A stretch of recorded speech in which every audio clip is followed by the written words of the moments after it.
Okay, so recording has started. I left, I rejoined. I think everything's good. We've done the introductions, which we probably don't need to do again since I think all of us at least vaguely know each other.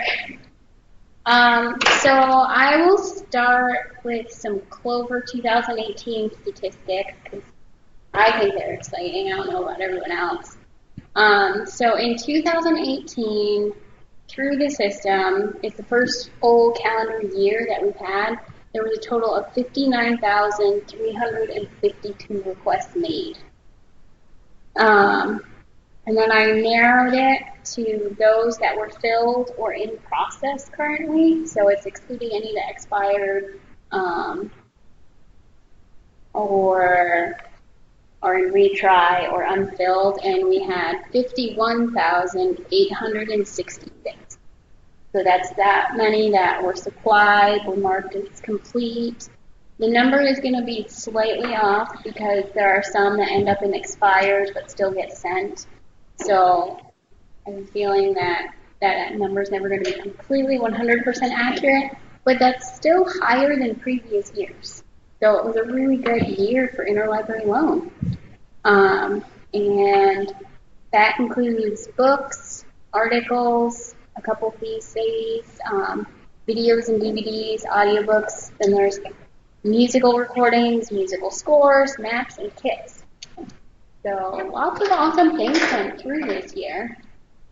I'll be sending out like a complete breakdown of those requests, and I've got it sorted. I'm including the number of requests made and the number that were actually filled or in process when I got the statistics in there so that we have a good idea. But yeah, so almost 60,000 requests in 1 year. I thought that was pretty impressive. Our Vermonters love to borrow things.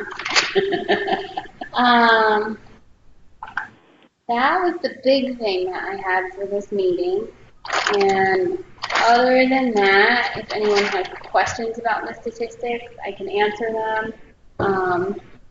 And then the main agenda items were to talk about advocacy for interlibrary loan and how other libraries are advocating either to their patrons or to their trustees or select boards. And then maybe talk some about the development of niche collections. Does every library have a focused collection on something, or does that sound like a good idea to build up the amount of materials available to Vermonters? It's an idea that's been tossed around by a few different people, so I thought I'd bring that up. So I am here and ready to take notes, and our meeting is recording. So I'm going to turn it over to anyone that wants to talk. No, I wouldn't stay on. No, it's actually not good. I'm not in a big room somewhere either. There's someone talking, but can't hear what's actually being said.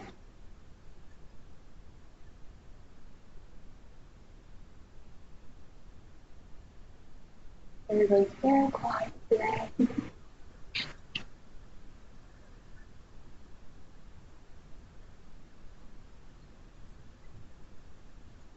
All right, let's all start with so no questions about Clover statistics. I'm going to have that finished next week, and I'll email it to everybody. So, April, this is Kim. Just in terms of the specialized collections in different libraries, I know we discussed that a couple of meetings back, and I guess I don't know if you've had any time to give thought to like how that would be developed over the state. Like, would libraries choose? I would assume libraries would choose their own areas, and some probably already have areas that they would declare. Right. But in terms of management, I'm just wondering if you gave that any thought, management and development. I'm not sure how that would work because the only way that I can really think of to track who has what would be like a Google spreadsheet that people update as they go and say, this is what my library has. But I don't know who would be in charge of that, if it would be us or VLA or just a public spreadsheet that people maintain on their own. I sometimes feel like the Google spreadsheets is where information goes to die because it doesn't get updated. But I mean, right now, Debbie Landauer maintains the public library discussion set list, and that's something that's the public library section of VLA is maintaining. And we have our own list of discussion sets that we own, but we don't maintain the statewide one. So I mean, ownership of that list and maintenance would be something to talk about. Because I know there are some libraries that already have a specific collection. And it kind of hard to have a specific collection because you sort of have a duty to your patrons to buy things, and you have a duty to keep your collections weeded, and so there's space to add new stuff that your patrons want. And so it's hard to say, oh, I'm going to keep all the books on whatever, or buy a certain labor and bury or something. Yeah. So it's very difficult when you have that duty to patrons, because the libraries are for patrons.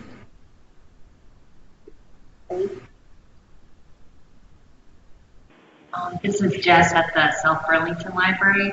I know my my library director wanted me to mention that something like a rotating like foreign language collection, something she would be really interested in. I don't know that collection that people would be willing to borrow, or if that would get paid. Like books on foreign languages or books in a foreign language? Well, that I'm not clear about. It might be about learning a foreign language, so it might include an audio component. I would have to check for verification. Probably a combination of things. Right. Probably not everybody. We have Catherine Patterson gave us books in almost all her books in many languages, a lot of languages. And they don't circulate. I mean, they're in our catalog if somebody went looking for them, but even if you didn't know, if you weren't looking for British everything in Japanese, you can't find them. But maybe people should know if you're want to do something with kids. Children's books are easier to read in foreign languages. Yes. I think libraries up there, like you have that, that's just, still that fun from their friends to their travel guides updates, very wide and up-to-date travel guides. So I think libraries, they already have an English collection, maybe compiling a list of who rather than like taking money into that we don't necessarily see our own patrons. Our travel guides go out often. I let them out often. Patrons as well as through ILL. But I don't know that we invest in a different niche when we're already filling the one that. So I wonder if there's things like for comparison books that are in foreign languages, that's something that not everyone has. So maybe just compiling a list of what people have little special things that they have in their library already. And see if there's a need for a collection, a new one. Right. Okay.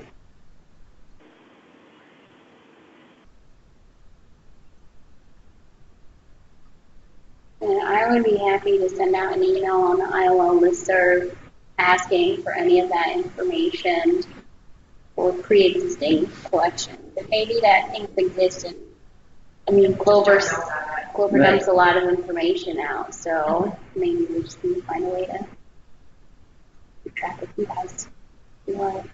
All right. Yeah. Japanese books. Yeah. I guess you would.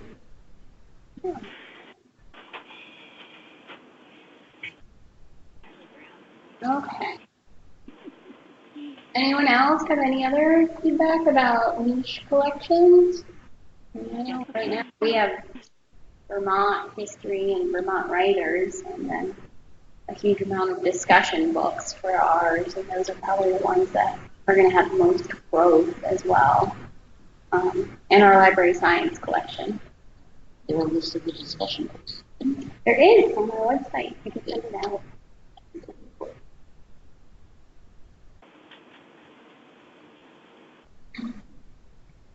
All right. This is Kim again from Hartnett's Library. So our collection is largely technical, but because some of the items don't circulate because they're needed for students and faculty, I'd have to really think about what we could call our specialized collection. You know what I'm saying?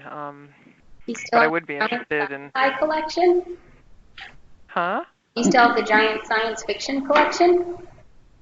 Oh, that's been scaled back. So, but we do have some science fiction for sure. So that would be possibly something that I could definitely throw on the table if we're creating a list.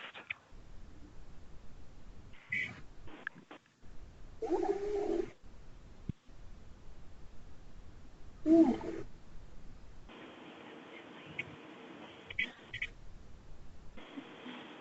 All right.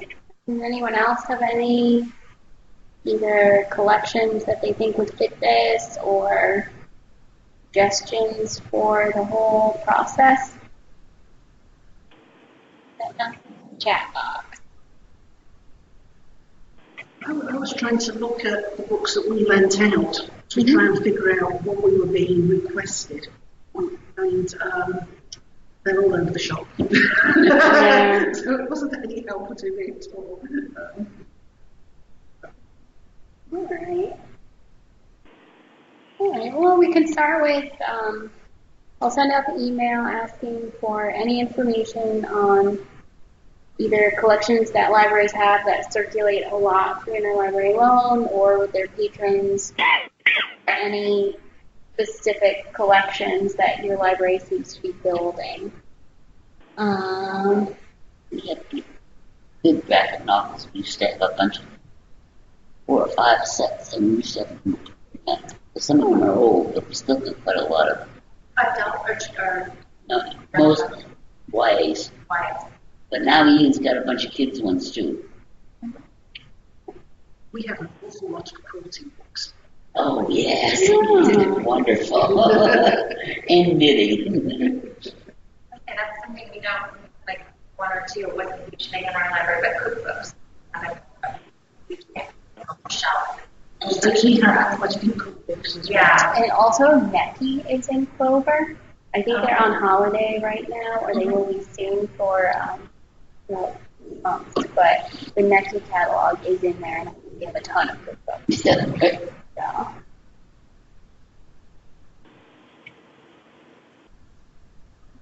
They would have to be divided into serves. Whatever. Gluten-free cookbooks. Yeah. We had 5, I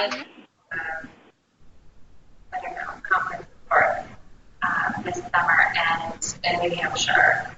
And their department of library went out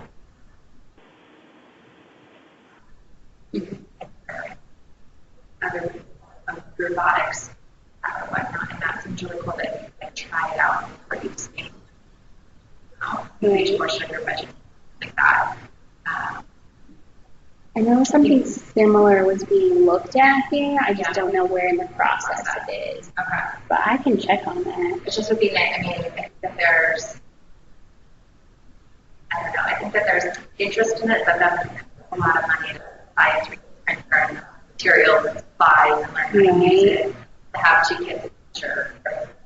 Maybe there's not the interest I thought there was. And I explore, especially if we're trying to do more STEM programming. I know that Craftsberry has those microbit kits that they'll lend out now as well. And those can be requested in Clover too. Be sure to add them in. Maybe a list of that, maybe that's a good do. That could be not that I asked to remember, but I didn't know it was out there, I guess. Right. Would they be able to come through the courier system? Yep. Yep. Would they have to get it back? We pack things in boxes and send it through too. I have asked them this before. They said as long as it's labeled, they'll sort it and deliver it.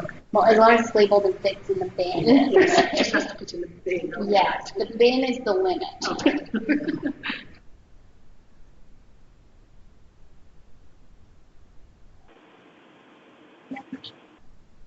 Okay. So yeah. All right. Now, for people who are doing to market their ILL, we're finding like Facebook is better, but with Stowe, we have like 10% of what our adult collection was. We really have nothing.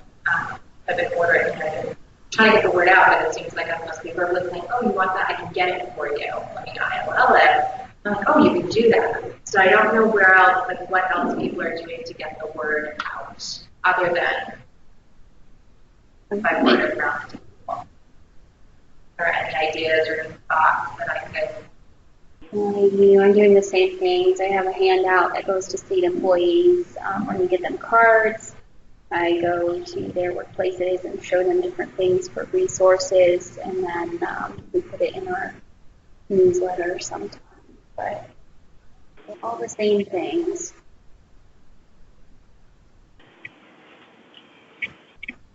We do. Maybe. We're still trying to get the word out that we're open in September. We've been there for a month now, and people are still calling me like, "Can you return our books?" At no point did I say you couldn't return. Yes, come back. It was actually my newsletter subject line, and yes, you can return your library. And does anyone just have like a big sign that says "Ask me about interlibrary loan"?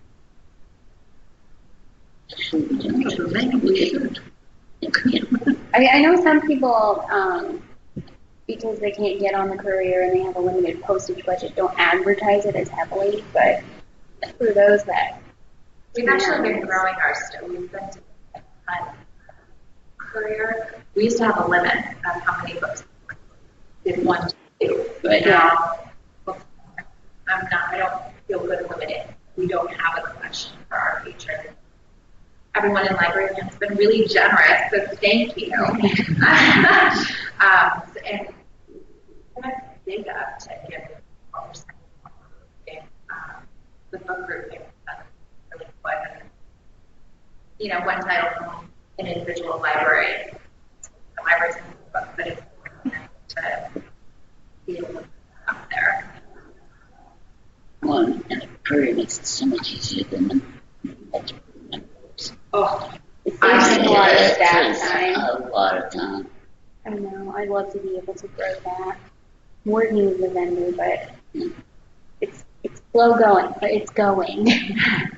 If you get, 12 books and you throw them in the bag, what can you do? I was putting in envelopes and be there for the rest of the day. Okay. Anyone online have anything for marketing?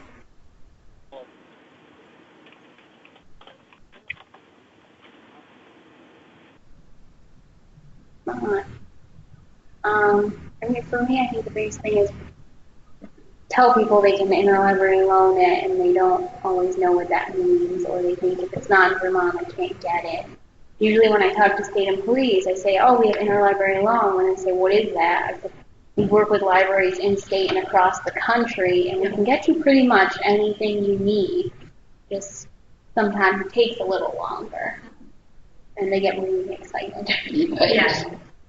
I did have a patient. We searched high and low. I think it was a DVD that compliance battle with library. And they got and they looked at the label. I'm like, this is from Washington. I was like, that's right. They always have totally already Colorado, yeah. Super excited that that they get things and that we're able to find the most secure. One record that I find. Yeah. The ones we don't have luck with are either if it's very, very old, or if we can only find 2 libraries in the country that own it. Yeah. And some don't. Some There's don't. some- I know. Occasionally we run across the one where just nobody owns it, or only people in Italy own it for some reason. Like I don't think they want to ship from Italy. Probably not. Yeah. So, all right. I mean, maybe something that we could do on the ILL listserv is share anecdotes from actual patrons about how great the interlibrary loan service is. And that way, if we ever need to gather like a list of quotes from people who love their interlibrary loan, be like, this is statewide. We lend to these people. Look at how excited everybody is about this. I had a lady today, I can't remember the name of the author. I don't know why you don't have this on. How many books can I get? I read one book and I want 2 more, and then, well, there's a few more. I do it, and she was so excited. And I can't remember the name of it. So I don't know why you don't buy those books, but you guys. We had a woman who, she listens solely to audio. Mm-hmm. And it's the Diana Gabaldon Oh. anniversary. And I like begged him to use it, and we got the last 2 middle 2 books that we didn't have, so I begged him to find it in that whole section. She listened to that for, she just goes around, she leaves that. Mm-hmm. And with this latest issue, we don't have them anymore. They're gone, all of our audio, whatever was in circulation is gone. Yeah, take a breath. So we, after to lose Penny and library will came together, and we got all of the audios from Still Life all the way up through. And she was just, I can't believe it. She called when she was like a week into it. She had a week left. She was like, I need the next one. Fine. Put it out there, and she'd come in and swap. And she was just, I can't believe you guys do this. That's so great. She was just so thankful and thrilled about it. So it's really cool that what we don't have has been matching really well. Since we have, Val's was kind of statewide, but Clover is actually completely statewide. Every library has an account.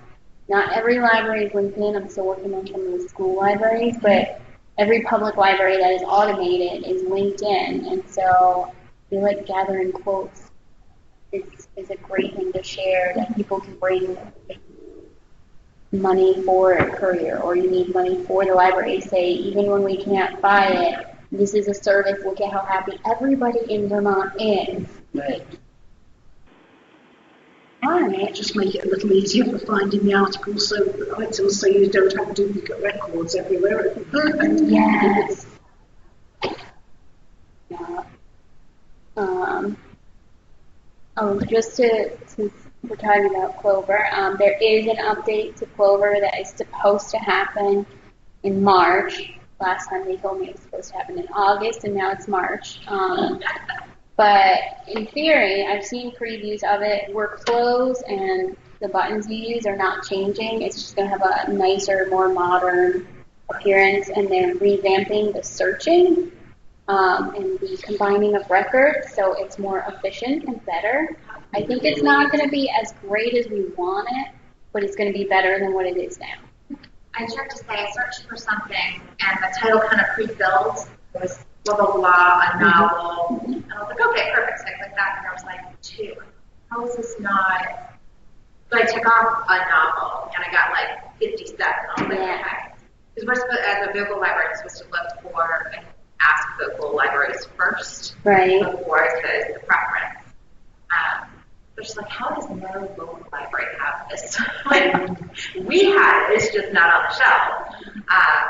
So is that what you mean by combining records? Yes, so the way it works now is the title, the publisher, and the year has to match, and then they upset me when I asked them about what about your any edition checkbox, and they said it's just there so that if you own a different edition, you can look, and I said, it's not going to people with other editions. They're like, okay, so that's not really helpful. No, it's not. So my understanding is they're combining the records, they're being a little less strict, and they rewrote the algorithms to recognize that if this much of the title matches the phrase a novel, that's fine. Just add Forget them about all it. together. So they said that they used to have their matching algorithm be a lot looser than what it is now, and they said we've gone too far in the other direction, so they're scaling it back. I think we're still going to run into trouble with DVDs because the records are so different for a lot of them, but I'm hoping that cuts down a lot on the having to hunt for different records to use. And then there's also, I sent out an email about updating the form to add a checkbox about requesting for out of state. And I'm still working on that and getting feedback. So if anyone has more feedback, make sure to send it to me. So, yeah. But yeah, so there's also going to be trainings for when Clover does update, and there's going to be webinars. So it's not going to be just flung at you as a surprise. It's not a big surprise. Will it change when we do the advanced search, it doesn't actually? Yeah. Is that changing? No. I know, but I've gotten so used to just the filters on the side that. Yeah, I forget to do the vocal first. Yeah. Right, after. There's everything else. And it's going to start, I believe, saving search results better as well. So that will help some. So, okay, so nothing more on mine. Okay. So when I send out email about summarizing this meeting and including questions about the collections, I can also ask for people to send in any of the quotes or anecdotes about gathering those together too, and then we can send it out as one big email with all the I'd like to do a sort of a program sort of thing where you've got post-it notes in the shape of hearts for February, so you can write what you love about it, and then you so it's slapped up like that. That sounds good, yeah. Doesn't that sound good? It does. I love the basic post-it notes. When I worked with college students for World Kindness Day, I just put out a huge display of pencils and post-its and said, write nice things and post it around the campus. So having them write nice things. What do you love about your library? Put it right there. That would be good. Might be able to forward the patrons to put on your website. Send it. Oh, that's great. You get your phone and just record what it says. That can be used for like the budget. Yeah, I mean, that might be kind of fun. Local level, state level, and like affect hires, like not one corner that we don't get within our library level. And we can share it with each other. Somebody from Bennington doesn't know with somebody from Barry that loved this. I loved you, or say, gee, I got Bennington's book now. This is great. You could have someone in Bennington holding up, this book came from Barry, and I loved it. It made my life better. I have someone do that with Vernon. Like, where did it come? Where's Vernon? Where is Vernon? Oh, right. That's it, Google it. Right. And I'm just so excited. She's like, this is just the greatest book. Vernon, you tell Vernon, thank you. I will put that in my notes. I did get a question from Kim. She asked if there's any free sources of Vermont history materials available for academic or public libraries. We have a really big Vermont history collection here, and all of our stuff is listed in Clover. So if you could either search our catalog and just limit to the Vermont collection, or you can search on Clover for pretty much anything Vermont history, and if it was published, it's highly likely we own it. But that's the biggest one I know of. I don't know if anyone else. I know a lot of towns have collections on the history of their town. We have some Vermont stuff to access. Right. Yeah. We have a lot of our local history, but most of it is non-circulating. Right. So, It's likely we own some of the same things too. But yes, so we have a very big, it's, the Vermont collection is one of our largest right now. So we're looking at adding more and catching up with some of the ones that we've made over the last few years. About borrowing the adding to a collection. She wants to be. I think she wants to add to her book. Oh. So I'm not sure where we hear about them. We generally just add, if we see it, like if the author emails us or the publisher sends a notice, or if it's in library journal, we make a note and we order it. I don't know if we have anything that says like these are published this month on Vermont History. The Historical Society might. I've not actually read their newsletter. I know they have a newsletter. That's bad. Yes. I know they're far, far away.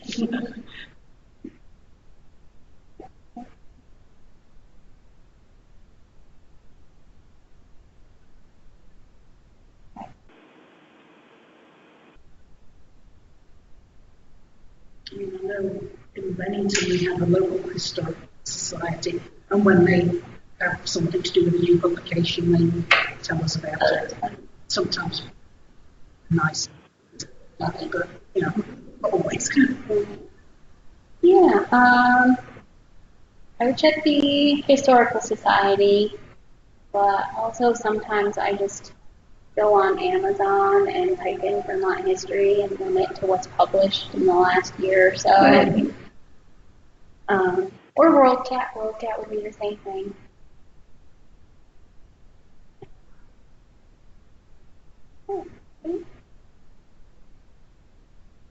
Maybe we got some good marketing ideas going.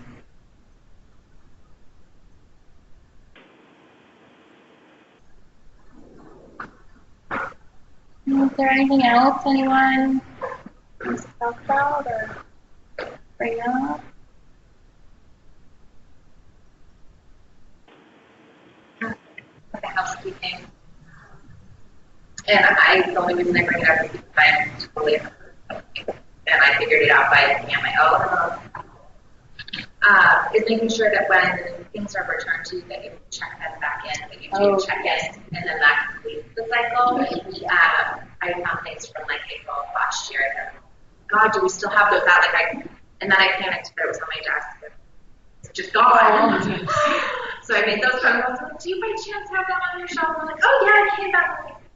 So, and I only did because I was like, someone called me and they're like, do you have them all the way out? We got back like ages ago. I was like, yes, so in Clover. Yeah, it is a cycle. Yes. You mark it as Yeah. shipped, you mark it as checked in when it comes back, and that way everyone knows that it's where it's supposed to be. Where Shipped, received, and checked in are like the most important ones. Yeah. Returned, yeah. And to make sure that you check your approved renewals back to where they returned. Yes. And then it's not always in your receipt. Right. Just to make sure you're checking sending back. You should be changing status on it over wherever it. I do like to periodically just go through all of my statuses and be like, do I actually know where this is? I do. Yes. I went from my 26 returned items to my ad. So people had not finished the cycle. Yeah. We are also guilty of that. I know. We all are, like, because I'm guilty as well. But it was one of those, like, heads up for myself, so I thought I would share that as well, to just make sure we're checking that. Yes, and there's been a fair number of people getting doubles on their requests lately. So if you do ship it, please make sure to mark it as shipped or will supply. Otherwise, after the 4 days or whatever your days to respond is set, it moves to the next lender, and then they'll mark it as shipped. So they end up with 2 books and a lot of questions. What happens? What's the difference between when you say cancel it or delete it? So canceling just moves it to the canceled status. If you delete it, it disappears overnight. Just gone. I mean, it's just gone. somebody, there's something I don't want anymore, or they don't want it, I can just You can delete it. cancel, delete, yep. Yes, when it doesn't disappear instantly, it just Makes updates a and then a little thing little of trash can shows up and then at midnight it goes away. Okay. I didn't know if there was some reason I couldn't just plain delete it. Or what happened. And even deleting them doesn't change statistics or anything, so it's all tracked, just takes it out of the status, so you have less things to Because like, stare at. if I've got a book, Tom Jones say, and I've got a number with it, but for some reason, nobody can ever find, they didn't fill it. Mm-hmm. So I go back in, but to request it a second time, I get a different number. So now I have 2 records of this one book. Mm-hmm. Yep, you can I can delete the one. first one, Yep. but you can't change the first one to a new one. Didn't work. If it's in retry, you Yeah. can hit approve send, but it'll just send it to all of the same lenders as before.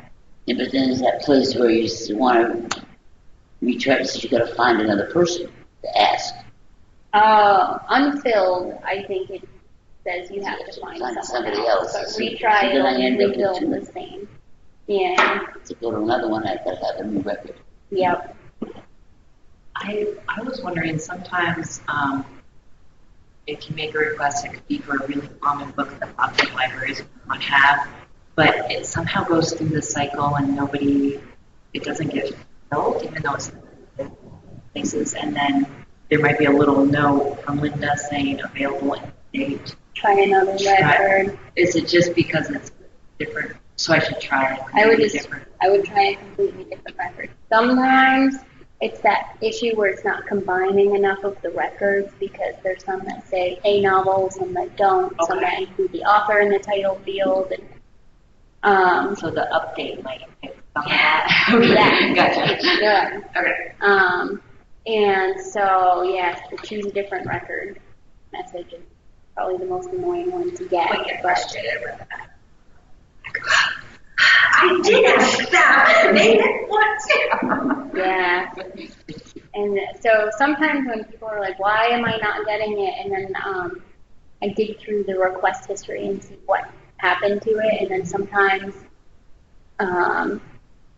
like the author's name is spelled slightly different. So every once in a while, I could just force the request over into another library. Gotcha. I don't do that with all of them. Yeah. But if someone is really annoyed, send me an email and I will see what I can do. I have that extra master to make this do what it's supposed to. I did have something come up for sort of here. Okay. Like Scottsfield or something. So Haskell is a special case. They share their catalog with a lot of Canadian libraries, and we can't hide things. We can just mark them as non-blendable. So if it shows up as Haskell owns it, but then you look at the record and it says some weird name that does not exist in Vermont, and the library is not hyperlinked, it's not lendable because they would have to actually request for it over interlibrary loan from that library to get it. It's the Mark Field 926. There's a way to filter it. We can't hide them. We can only mark them as non-blendable. So even if you sent that request, it wouldn't go to them because it's, according to their lending policies, it's an area that they can't lend from. So I'm hoping that will be another thing that gets fixed in the upgrade. I heard a rumor that in 2019 they'll make it possible to just hide collections, which would make it a lot easier. If we have to stick that in that field, there's a specific code that's for the Haskell within that portion part of. Yes. And we have that mapped. We just can't. And we have the other locations mapped. And so only Haskell stuff the request will only go through for things they own, but anything else we can't hide it from showing up in the program. Okay. But hopefully in 2019. It's going to be a big year. For I have high hopes. March. I like it. I like it. I am eternally optimistic when it comes to it.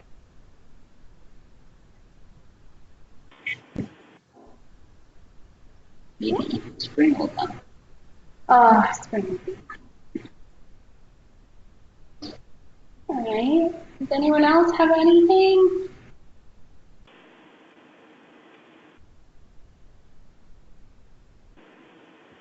All right. Well, I guess I will end the meeting. I'll send out a summary and the recording, and then I'll prep another email to go out asking about the collections and possible quotes and anecdotes and ideas for marketing. So, When is our next meeting is February, March, April, so May. May will be the next meeting. Silver will be all updated. Oh, fingers crossed they don't get it off again. So do we want to stick with the first week of May and go with the, it's going to be a morning meeting since we're swapping mornings and afternoons. Norwich Public said they'd be happy to host, so we could go there. We could go north, we could go south. We can do I Norwich. mean, I would offer you Bennington, but I think that might exclude one or two extra people. A bit farther south, that's all right. Our morning meeting. I go for an afternoon meeting. Right. Especially in the summertime. I'm fine for that. All right. That's a nice day trip. So I can send out an email. Maybe we can go for either the somewhere between the 1st and the 3rd. And I can ask Norwich if they'd like to host still. All right. And then we'll see what day people vote for the most. Okay. I'll put a key after. Oh, I shouldn't come. There's a nice flourish store right there beside. Get a little lunch. Mhm. All right, so morning meeting, either May 1st, 2nd, or 3rd, and most likely at Norwich, but I'll make sure what days their space is available. And it'll be spring. So hopefully the drive will be better. Oh, thank you, Kim. All right, I'm going to stop the recording.